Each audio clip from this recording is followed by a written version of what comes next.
everyone, welcome back to another video. In today's video, I'm diving into digital detox and a few of the ways that you can sort of get offline in a sense and avoid technology.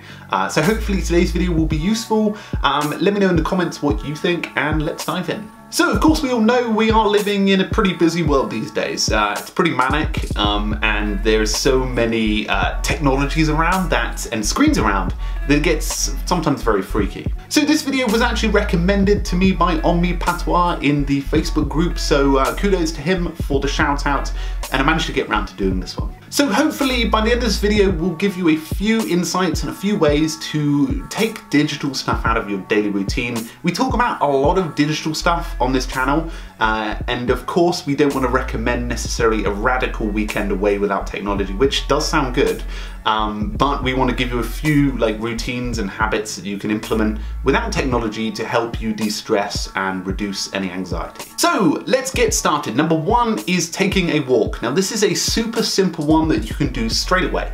My recommendation is to, if you're in the workplace or even at home, to grab 5 minutes, make yourself a cup of tea and walk around the block. And now whether you've got a local park nearby, it makes it even better, but it just gets you out. And don't necessarily take your headphones either with you.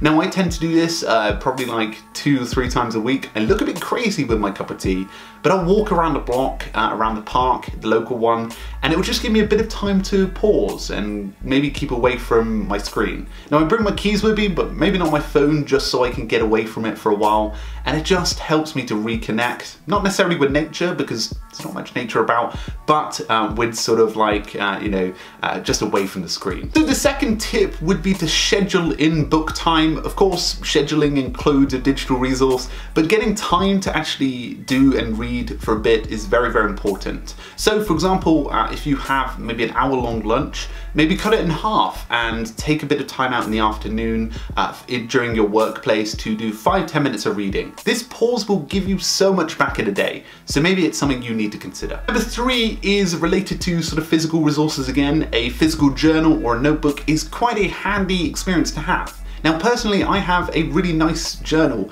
that I bring around with me in my daily routine, and I just sort of get moments to write in it during my day, whether it's a short little entry from me of my musings of the day, or whether it's like me plotting out ideas or plans or whatever it is. It just gives me a pauser. Now you don't even have to do it for that. You could just use it for projects or planning or work, but it's just a nice way to take yourself away from the screen. Number 4 is no notifications on your iOS device or Mac. Now this is something I've been doing for quite a while now. About maybe 2 years ago, I pretty much turned off all notifications on my iOS device, apart from the major ones like phone, messages, and a couple of other of them. And I also put it on Do Not Disturb mode, which has annoyed several people who are trying to contact me, but it just gives me a break from the amount of notifications coming through. And actually having this has helped me to reduce a bit of screen time too. So for example, I'll put my phone away from me during the day. Of course this can totally backfire. Like the other day, I kept my phone away from me for my first hour of the day, and I got 3 or 4 calls from Becca to say that she was locked out of the house. And I had to come back here and let her back in. But you know what I mean, this actually can be a really beneficial way to do it, especially when you're trying to reduce overload on your digital devices. Number 5 is something that I've been doing for about a year, is keeping my phone away from my bed. Of course, I still keep it in the same room because it is still my alarm, which I could probably change and get a physical alarm, but the phone being next to my bed is actually a real distraction. So for example, let's say one night I can't sleep, which isn't a problem actually because I don't have that. But if it's nearby, you sort of want to grab it and you're sort of there, and it can be pretty distracting. But actually I keep it on the counter away from me, which has 2 benefits. It keeps it away from me at night if I want to go and reach out in the night and get it.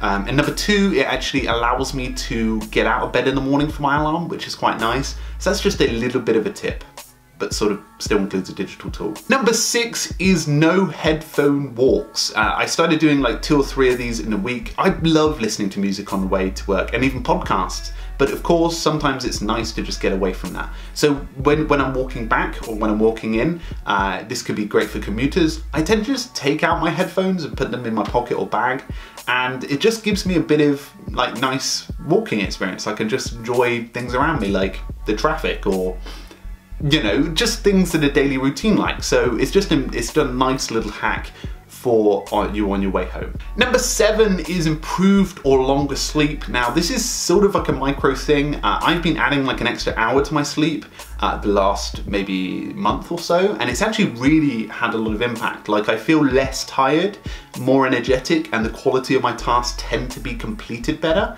And it actually keeps me away from the screen an extra hour. So I guess this is a nice digital detox tip, but just consider sleep as a genuine resource. I tend to, I'm bad for it as well. It's considering less sleep as, you know, weaker or something, but actually it can be very beneficial. And I want to read a lot of books about sleep. So there's one that is on my list called Why We Sleep, which is actually probably ranked highly on that list. And the final tip for a digital detox is reducing your use of the word busy. I started doing this about 3 years ago now, and I say busy a lot less than I did then. Sometimes busy can be used out of context. You can be busy doing something in the moment, or you can be busy doing a day. But for example, week to week, a lot of people say they're busy, but you know, you can add like an adjective in front of it, like super busy or extremely busy. But again, you know, it all comes down to you are being busy, and it's sort of like a word that's thrown about these days. So I try and avoid it best I can. It was actually a really beneficial tip. I don't know why I started doing it. I think I must have read Tim Ferriss' blog or something, but actually just doing that has helped me to reduce a lot of stress. Anyway guys, I hoped that you enjoyed some of those digital detox tips. Again, some of them included digital stuff, but let me know in the comments what you thought of them and whether you have any tips for everyone else in this community. Anyway guys, thank you so much for stopping by. Make sure to have a great week. If you're not subscribed, feel free to hit the subscription button. It'd be great to have you. But if apart from that, thank you very much. Make sure to have a great week, keep productive, and I'll see you guys very, very soon. Cheers.